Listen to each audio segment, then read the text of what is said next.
আন্তৰ্জাতিক গুণোৎসৱৰ শুভেচ্ছা থাকিল আৰু আমাৰ হেৰাবাৰী টানপাৰা মুক্ত বিশ্ববিদ্যালয়ৰ ফাৰ্ষ্ট গুণোৎসৱ আৰম্ভ হৈছে আজিৰ পৰা।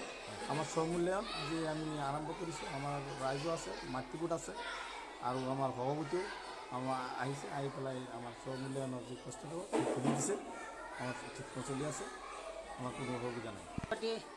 টানপাৰা LP স্কুলৰ নৱনিৰ্বাচিত সভাপতি হিচাপে দায়িত্বভাৰ গ্ৰহণ কৰিছোঁ আৰু মোৰ কাৰ্যকালৰ এয়া প্ৰথম গুণোৎসৱ আৰম্ভ হৈছে। মই আশা কৰোঁ যে গোটেই অসমৰ লগতে আমাৰ স্কুলৰো যে গুণোৎসৱৰ যোনটো ৰেংক যাতে ভাল হয় আৰু ছাত্ৰ ছাত্ৰীৰ ভৱিষ্যত এই গুণোৎসৱৰ দ্বাৰা যাতে ছাত্ৰ ছাত্ৰীৰ ভৱিষ্যত উজ্জ্বল হয় সেইটো কামনা কৰিছোঁ। আজি 2024 চনৰ গুণোৎসৱৰ আজি প্ৰথম দিন। অসমৰ সকলো বিদ্যালয়তে গুণোৎসৱ আজি পালন কৰা হৈছে। সকলো শিক্ষাগুৰু আৰু সকলো কৰ্মচাৰীলৈকে গুণোৎসৱৰ আন্তৰিক শুভেচ্ছা থাকিল। আমাৰ বিদ্যালয়তো আজি প্ৰথম দিনাৰ কাৰ্যসূচী আহি আমাৰ ভালকৈ সুচাৰুৰূপে হৈ আছে। আমি 9 বজাত আমি প্ৰাতঃসভাৰ কামখিনি আমি সুচাৰুৰূপে কাম পালন কৰিলোঁ আৰু এতিয়া আমাৰ সকলো ছাত্ৰ ছাত্ৰীক আমি ক্লাছত বহাই আমাৰ যিখিনি স্বমূল্যায়ন আমাৰ আজি দিছে সেইখিনি আমি কাম কৰিবলৈ আগবাঢ়িছোঁ যাতে সকলো কাম ভালকৈ হয় আৰু তাৰ কাৰণে আমি আমাৰ বিদ্যালয়খন হৈছে হেৰাপতি টানপাৰা মুক্তা স্কুল, ব্লক হৈছে খাগৰিজান, ক্লাষ্টাৰ হেৰাপতি। আজি প্ৰথম পৰ্যায়ত যি গুণোৎসৱ আজি চলিছে নগাঁও আপোনাৰ খাগৰিজান শিক্ষাখণ্ডৰ অন্তৰ্গত, আমাক জনাওকচোন।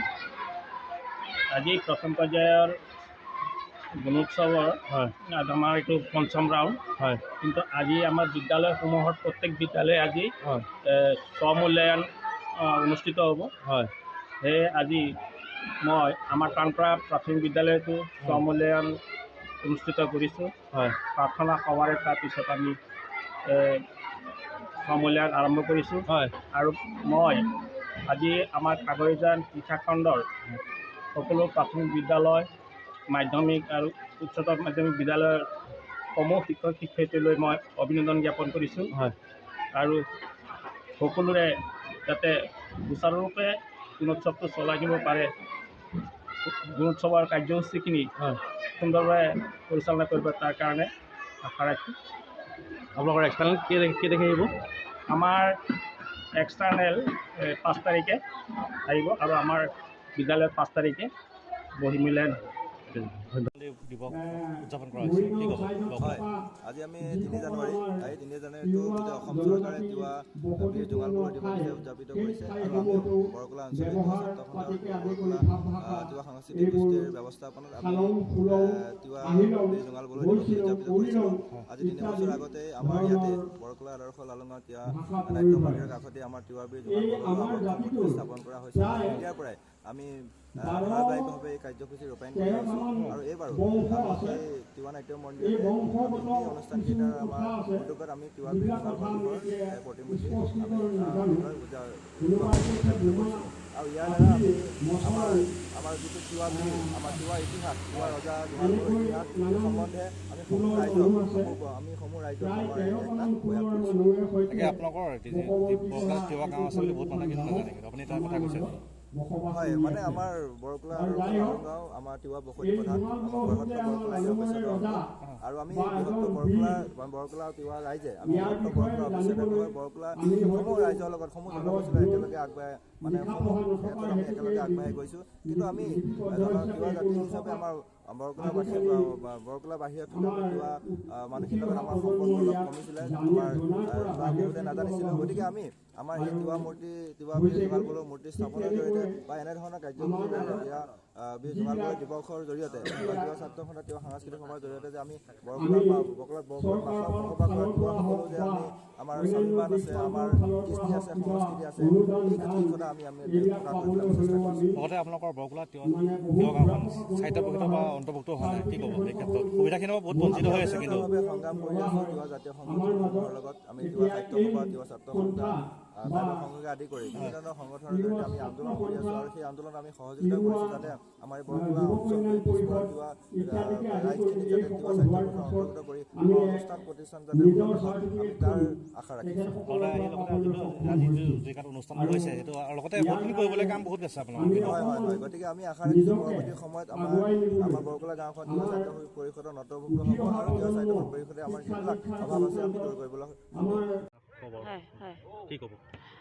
প্ৰথমতেতো যিটো দেৰগাঁৱৰ এটা পথ দুৰ্ঘটনা হ'ল সেইটোক লৈ আমি সঁচাকৈ দুখিত আৰু কেতিয়াও কাম্য নকৰা এটা অঘটন ঘটিলে তাৰ কাৰণে আমাৰতো কৰিবলগীয়া ক'বলগীয়া একো নাই, মাত্ৰ এইটোৱে যে যিসকল আজিৰ দিনটোত নাইকিয়া হৈছে আমাৰ মাজৰ পৰা তেওঁলোকৰ আত্মাই যাতে সদগতি প্ৰাপ্ত কৰে আৰু যিসকল পৰিয়ালৰ মানুহ নাইকিয়া হ'ল তেওঁলোকৰ পৰিয়ালক ঈশ্বৰে যাতে শক্তি দিয়ে এই বেদনা এই দুখ সহ্য কৰিবৰ কাৰণে। আমি জানিছোঁ যে বৰ মৰ্মান্তিক এক ঘটনা ঘটিলে, তাৰ কাৰণে আমি ব্যক্তিগতভাৱে হওক বা দলীয় ফালৰ পৰা হওক আমি সমবেদনা জ্ঞাপন কৰিছোঁ আৰু তেওঁলোকৰ পৰিয়ালক যাতে ঈশ্বৰে শক্তি দিয়ে এইটোকে কামনা কৰিছোঁ। আজি অনুসূচিত জাতি মৰ্চা ভাৰতীয় জনতা পাৰ্টি আমাৰ অসম প্ৰদেশৰ উদ্যোগত যি এটা বিশাল পদযাত্ৰা আৰম্ভ হৈছে ৰহা সমষ্টিত, কি ক'ব? আৰু ৰাইজে সঁহাৰি জনাই ওতঃপ্ৰোতভাৱে ওলাই আহিছে। হয়, আপোনালোকেতো নিজে দেখিছে যে ইমান ধুনীয়াকৈ ৰাইজ নিজে সঁহাৰি জনাইছে আৰু ভাৰতীয় জনতা পাৰ্টি অনুসূচিত জাতি মৰ্চা অসম প্ৰদেশে মানে এটা প্ৰস্তাৱ ৰাজ্যিক নেতৃত্বৰ ওচৰত ৰাখিছিলে যে আমি অনুসূচিত জাতিৰ যিটো সংৰক্ষিত আসন আছে বিধানসভা সমষ্টিখিনি সেইখিনিতে আমি প্ৰথম ফাৰ্ষ্ট ফেজত আমি 9টা সমষ্টি অসমৰ বাছি লৈছোঁ যে 9টা সমষ্টি 9খন জিলাৰ তাতে আমি পদযাত্ৰা কৰিম আৰু যিহেতু আমি অনুসূচিত জাতি মৰ্চা ভাৰতীয় জনতা পাৰ্টি গতিকে অনুসূচিত জাতিৰ লোকৰ মাজত বিশেষকৈ গৈ আমাৰ চৰকাৰৰ যিবিলাক আঁচনি আছে আপোনালোকে জানে যে মাননীয় প্ৰধানমন্ত্ৰী নৰেন্দ্ৰ ভাই মোদীজীৰ নেতৃত্বত যি শক্তিশালী চৰকাৰ আজি ভাৰতবৰ্ষত চলি আছে, মোদীজীৰ এটাই শ্লোগান আছিলে, মোদীজীৰ এটাই মন্ত্ৰ আছে যে সবকা সাথ সবকা বিকাশ সবকা বিশ্বাস সবকা প্ৰয়াস, সকলোকে লগত লৈ সকলোৰে বিশ্বাস অৰ্জন কৰি সকলোৰ প্ৰয়াসত সকলোৰে উন্নয়ন হ'ব লাগে।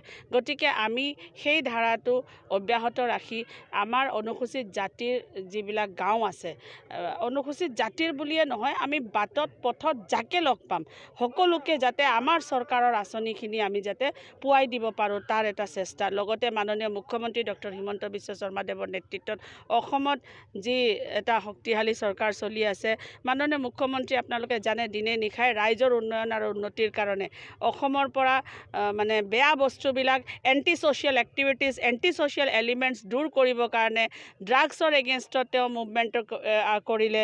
আপোনালোকে দেখিছে ভূ মাফিয়াৰ এগেইনষ্টত মুভমেণ্ট হ'ল, য'তে কৰাপশ্যন তাতে ভাৰতীয় জনতা পাৰ্টিৰ চৰকাৰখনে ষ্ট্ৰিক্ট পদক্ষেপ লৈছে। গতিকে মাননীয় মুখ্যমন্ত্ৰীৰো ইচ্ছা আছে যে আমাৰ চৰকাৰে যিখিনি আঁচনি ওলাইছে, আঁচনিটো চব চৰকাৰে ওলাইছে, কংগ্ৰেছৰ সময়তো বহুত আঁচনি ওলাইছিলে, কিন্তু আঁচনিখিনি মানুহে পাইছেনে নাই পোৱা আৰু আঁচনিখিনি মানুহে যদি সঁচাকৈ পাব লাগে তেতিয়াহ'লে আমি দলীয় কাৰ্যকৰ্তাসকলে গ্ৰাছৰুটত নামিব লাগিব।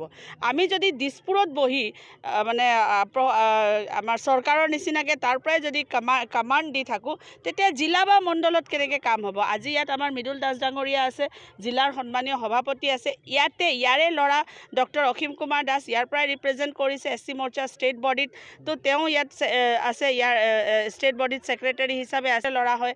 মৃদুল দাসৰ নিজৰ টীম আছে, জিলাৰ মণ্ডলৰ টীম আছে, সকলো কাৰ্যকৰ্তা মহিলাসকল যুৱক ভাই বন্ধুসকল সকলো ওলাই আহিছে, আমাক ষ্টেট কমিটিক সহযোগিতা কৰিছে।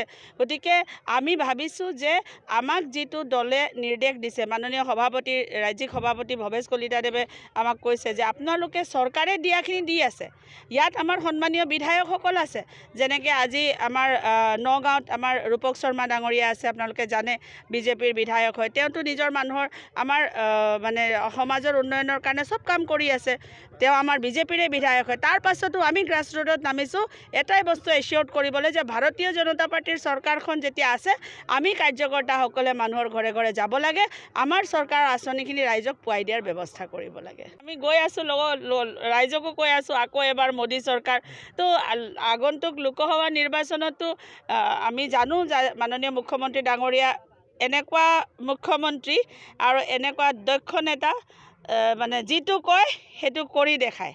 100% কৰি দেখায়। গতিকে তেওঁতো কৈ আছে যে 12খন আসন আমি জিকিম, 11+ কৈ আছে, আৰু আমি জানো যে 11+ আমি জিকিম।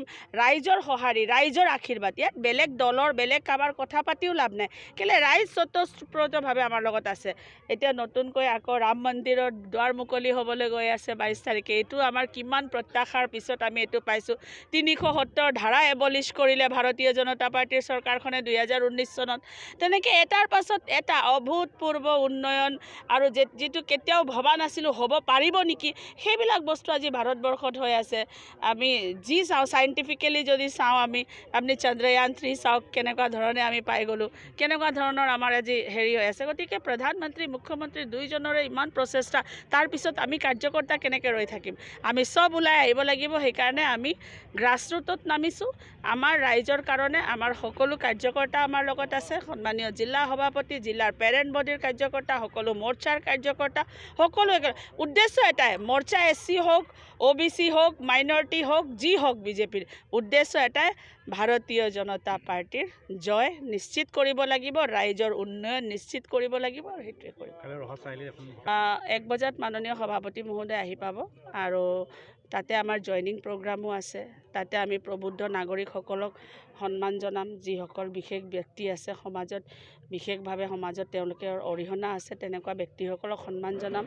জইনিং আমাৰ 500ৰ অধিক মানুহ কিজানি কালি জইন কৰিব ৰহা সমষ্টিত ভাৰতীয় জনতা পাৰ্টীত, আৰু বাকীটো ৰাজ্যিক সভাপতিয়ে ক'বই, আপোনালোকে জানে। গতিকে আপোনালোকৰ মাধ্যমতে আমি নতুন বছৰৰো চবক শুভেচ্ছা জনাইছোঁ, আৰু আপোনালোককো জনাইছোঁ। লগতে আগন্তুক যিটো আমাৰ বিহু আছে, মাঘ বিহুৰো সকলোকে শুভেচ্ছা জনাইছোঁ। নমস্কাৰ, ধন্যবাদ।